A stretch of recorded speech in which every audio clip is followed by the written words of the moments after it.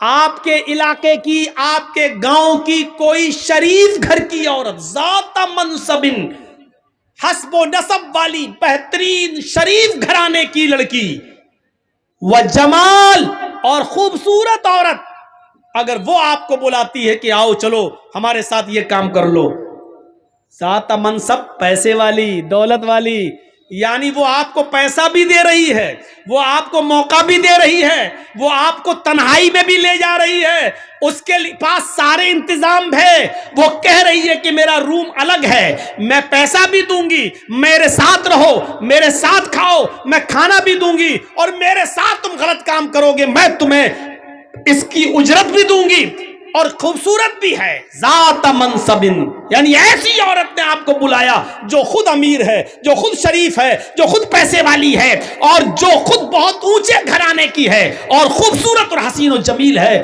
آپ کے پاس کچھ نہیں لیکن وہ آپ کو دعوت دے رہی ہے، آپ کے پاس موقع نہیں لیکن وہ موقع دے رہی ہے، آپ کے پاس تنہائی کی جگہ نہیں لیکن وہ آپ کو تنہائی کی جگہ دے رہی ہے. یہ سب کچھ ہونے کے بعد پھر آپ نے ایسی خوبصورت، ایسی حسین و جمیل، اور ایسی ذات اور منصب اور حسب اور نسب والی اور ایسی شریف عورت کو دیکھ کر کہا، ہٹ، چل بھاگ یہاں سے، انی اخاف اللہ، میرا رب مجھے دیکھ رہا ہے، میں اللہ سے ڈرتا ہوں، میں تیرے قریب نہیں جا سکتا، میں یہ غلط کام نہیں کر سکتا. ایسی عورت کی دعوت کا انکار کرنے والا اور ایسی عورت کے دل اور ارادے کو پورا نہ کرنے والا شخص اللہ کے عرش کے سائے میں ہوگا، اللہ کے عرش کے سائے میں ہوگا. امام ابن سیرین کا نام سنیں، بہت بڑے بزرگ گزرے ہیں، بہت خوبصورت تھے، بہت حسین و جمیل تھے. یہ جس بستی میں رہتے تھے بزازی کا کام کرتے تھے، کپڑے کی گٹھری کو سر پہ لاد کر گلی گلی، محلے محلے میں جا کر بیچا کرتے تھے، اور کسی مسجد کے امام بھی تھے، لے کر گلی گلی بیچا کرتے تھے. اس علاقے میں ایک امیر زادی بیوہ عورت رہتی تھی، اس کا شوہر مر چکا تھا، اس کی کافی لونڈیاں تھی، باندیاں تھی، خادمہ تھی، یعنی بہت پیسے والی تھی، بہت امیر تھی، امیر زادی، امیر کی بیٹی تھی وہ. لیکن اس کا شوہر مر گیا تھا، اور وہ اپنی باندیوں، اپنی نوکرانیوں کے ذریعے گاؤں میں، محلے میں اور آس پاس کے علاقے میں ایسے نوجوانوں کو تلاش کرواتی تھی اپنی نوکرانیوں سے کہ کوئی خوبصورت نوجوان ملے تو اس کو ہمارے پاس لے کر آؤ، اور وہ ان کے ساتھ غلط کام کرتی تھی. ایک باندی نے، اس کی ایک نوکرانی نے اپنی مالکہ سے کہا، اس بیوہ عورت سے کہ ایک امام ہے، بہت خوبصورت ہیں، حسین و جمیل ہیں، نوجوان ہیں، کہو تو میں ان کو تمہارے پاس لے کر آؤں؟ کپڑا بیچتے ہیں۔ تو کہا ٹھیک ہے، اس کو لے کر آؤ۔ امام ابن سیرین کے پاس یہ باندھی گئی، وہ کپڑا لادے ہوئے تھے، ان سے کہنے لگی کہ میری مالکن ہیں، وہ آپ سے کپڑا خریدنا چاہتی ہیں، لیکن وہ بہت پردے والی ہیں، باہر نہیں نکلتی ہیں، وہ اپنے گھر پہ تمہیں بلا رہی ہیں اور آپ سے وہاں کپڑا خریدنا چاہتی ہیں۔ امام ابن سیرین رحمت اللہ علیہ اس عورت کے پاس جاتے ہیں، باندھی باہر رہ جاتی ہے، اور اس بیوہ عورت نے ان کو اپنے گھر کے اندر بلا لیا۔ یہ کپڑا دکھانے لگے، دیکھو بہن، دیکھو دیکھو، کپڑا کھول کھول کے ان کو دکھانے لگے۔ اور اس کو تو کپڑا لینا ہی نہیں تھا۔ جب اس کو کپڑا لینا نہیں تھا تو وہ دل لگی کی باتیں کرنے لگی، بہلانے پھسلانے کی باتیں کرنے لگی، ان کو اپنی طرف مائل کرنے لگی اور کہنے لگی مجھے کپڑا خریدنا ہی کب ہے، آئیے میرے قریب ہوئیے اور میرے ساتھ جمع کیجئے، میرے ساتھ ہم بستری کیجئے۔ امام ابن سیرین نے سارے کپڑے کی گٹھری باندھی اور اس کو پیک کر کے رکھا، اور پھر ان کو واعظ کرنے لگے، نصیحت کرنے لگے۔ ان الحمدللہ نحمدہ ونستعینہ ونستغفر، پورا خطبہ دے ڈالا اور زنا کی مذمت پر قرآن کی آیتیں پڑھ پڑھ کے اس کو بتائیں، اور بہت سی باتیں بتانے کے بعد جہنم کا عذاب، قبر کے عذاب کے بارے میں بتایا، سب کچھ سنایا، لیکن اس بیوہ عورت پر کوئی فرق نہیں پڑا، اس نے کچھ نہیں دیکھا۔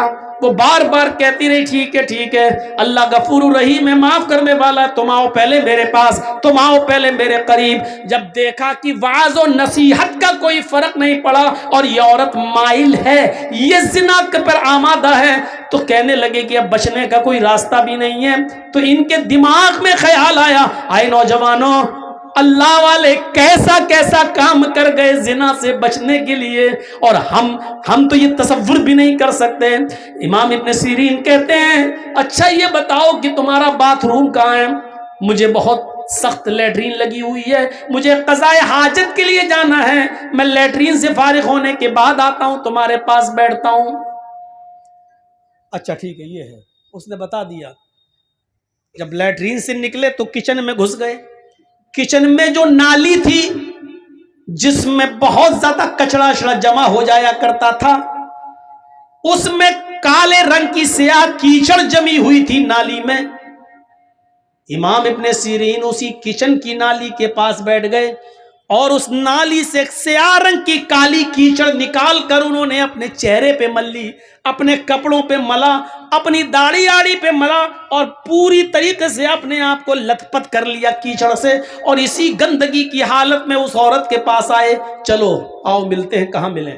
اس نے کہا ہٹ ہٹ بدبو آ رہی، ہٹ، یہ کیا کر کے آیا تو؟ یہ جلدی سے کپڑے کی گٹھری اٹھائی اور بھاگ گئے، اور پھر جب گاؤں میں پہنچے تو ایک کنویں سے پانی کھینچا اور وہاں جا کر انہوں نے اپنے کپڑے دھوئے، اور وہاں جا کر وہ نہائے دھوئے اور انہوں نے غسل کیا اور اللہ کا شکر ادا کیا کہ آئے اللہ، آج تو نے مجھے ایک عورت کے شر و فتن سے تو نے مجھے بچا لیا، آج میں زنا جیسی بدکاری سے محفوظ ہو گیا۔ میرے پیارے ساتھیوں، زنا سے بچنے کے لیے غور کرو کہ وہ عورت، امام ابن سیرین اگر اس کا ارادہ پورا کر دیتے تو پیسہ بھی دیتی، تنہائی بھی دے رہی تھی، امیر بھی تھی، کپڑا بھی نہیں خریدتی اور پیسہ بھی دے رہی تھی ان کو، سب کچھ۔ لیکن امام ابن سیرین کے پاس سب کچھ تھا، موقع تھا، تنہائی تھی، اور وہ بیوہ عورت خوبصورت بھی تھی، لیکن ان سب کے باوجود اللہ کا خوف تھا اور اپنے آپ کو بچایا۔ اس سے کہا اللہ سے ڈر، یہ زندگی چند دنوں کی، اللہ کی یہاں منہ دکھانا ہے، نصیحتیں کی لیکن وہ نہیں مانی۔ میرے پیارے ساتھیوں، تب امام ابن سیرین نے اپنے آپ کو ایسے بچایا۔ نوجوانوں، اس زنا کاری و بدکاری کے راستے سے اپنے آپ کو بچا لینے والا اور کسی خوبصورت عورت کی دعوت پر یہ کہہ دینے والا کہ انی اخاف اللہ، میں اللہ سے ڈرتا ہوں، ایسا شخص بھی قیامت کے دن اللہ کے عرش کے سائے میں ہوگا۔ بخاری شریف کے اندر ایک واقعہ آیا ہے، جب مرثد ابن ابی مرثد ایک صحابی ہیں، ایمان لائے، اسلام قبول کیا، تو اللہ کے رسول نے ان سے کہا کہ تم مکے جاؤ، اور مکے میں ہمارے بہت سے مسلمان صحابہ قید ہیں، کافروں کے چنگل میں ہیں، ان سے چھڑا کر چپکے چپکے مدینے کی طرف لاؤ، ان کو وہاں سے چھڑاؤ۔ تو یہ رات میں مکے پہنچتے تھے اور رات میں جاتے تھے، چپکے سے کسی گھر میں گھستے تھے جہاں کوئی مسلمان صحابی قیدی ہوتا تھا، اس کو اٹھا کر لاتے تھے اور پھر اس کی بیڑیوں کو توڑتے تھے اور پھر اس کو مدینہ بھیج دیا کرتے تھے، کیونکہ اسلام لانے سے پہلے خود یہ چور تھے، اسلام لانے سے پہلے خود یہ چور تھے، ان کو بیڑیاں توڑنے میں مہارت تھی، یہ جانتے تھے۔ تو اللہ کے رسول نے ان سے وہی کام لیا کہ تم اب مسلمان صحابہ کی بیڑیاں توڑ کر ان کو کافروں سے چھڑاؤ، ان کے اوپر ظلم کر رہے ہیں وہ کافر، ان کو چھڑاؤ۔ تو ایک دن یہ مکے کے اندر پہنچ گئے اور اسی جگہ چلے گئے جہاں مسلمان صحابہ قید تھے، رات کی تاریکی کا فائدہ اٹھایا اور ایک دیوار کے پیچھے چھپ گئے۔ چاندنی رات تھی، رات کے اندھیرے میں ایک عورت نکل کے آئی، اس نے دیوار کے پیچھے ایک سایہ دیکھا، سمجھ گئی کہ اس دیوار کے پیچھے کوئی آدمی بیٹھا ہے، اس آدمی کا سایہ یہاں آ رہا ہے۔ وہ گئی دیوار کے پیچھے، کیا دیکھتی ہے کہ ایک آدمی بیٹھا ہوا ہے، اور دیکھتے ہی اس کو پہچان گئی، کہنے لگی تم تو مرصد ہو، تم تو مرصد ہو۔ مرصد نے دیکھا، مرصد بھی پہچان گئے، کہنے لگے تم تو عناق ہو، تم تو عناق ہو۔ کہاں زمانے جاہلیت میں جب مرصد اسلام نہیں لائے تھے تو اس عورت کے ساتھ ان کے ناجائز تعلقات تھے، کئی مرتبہ اس عورت کے ساتھ مل چکے تھے، لمبے تلنگے لمبے چوڑے تھے، وہ عناق ان کی دیوانی تھی۔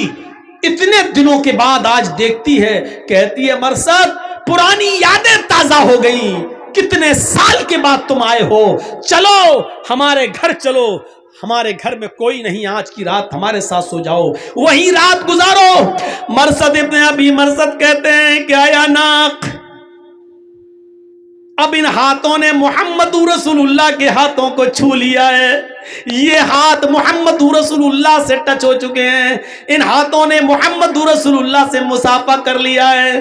آیا ناق، اب حرام عورت کی طرف میں ہاتھ نہیں بڑھا سکتا، آیا ناق بہتر ہے کہ تم چلی جاؤ۔